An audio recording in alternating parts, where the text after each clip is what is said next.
আমি হয়তো নিজে মুসলিম, কিন্তু আমি ছোটবেলা থেকে বেড়ে ওঠা মানে একটা উঠোনে আমাদের। অনেকে বলে বিদেশ দা তুমি মুসলিম, এরকম অনেকে বলে।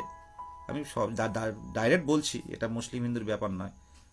আমি যেখানে থাকি সেই জায়গাটা আমরা এক হাঁড়িতে বসেই রান্না করে, মানে রান্না হয়। ওদিকের সৌভিকের মা বলে, দুর্গা কাকিমা, যে বিদেশ তোদের বাড়ি আজকে একটু চালটা বেশি নিস, আজকে আমি আর রান্না করবো না। সেই 10টায় স্কুলে যেতাম। আর আমার মা কোনোদিন বলে সৌভিকের মা, দুর্গা কাকিমাকে, যে একটু আজকে 1 কৌটো চাল বেশি নিয়ে তো বিদেশের জন্য ভাত করতে পারিনি। তো এইভাবে আমরা ছোটবেলায় বড় হয়েছি। আজকে সরস্বতী পুজো নিয়ে সমস্যা হচ্ছে, আর সরস্বতী ঠাকুর নিয়ে ভ্যানে করে ঠাকুর নিয়ে বসে বসে আছি, যাতে ঠাকুর না ভেঙে যায়, সেটা এনে কিন্তু পুজো করেছি।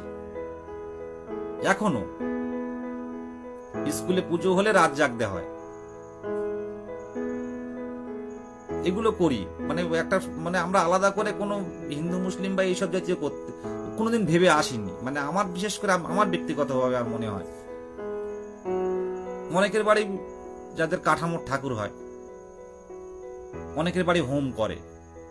আবার আপনারা যদি মানে ধাঁচ, মানে এর ঠাকুর হয়, মাটির এর ধাঁচের ঠাকুর হয়, তাহলে কিন্তু হোম হয় না।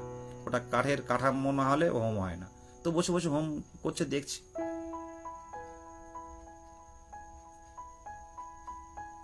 আমাদের বাড়ি ছোটবেলা থেকে বেড়ে ওঠা ওই রকম।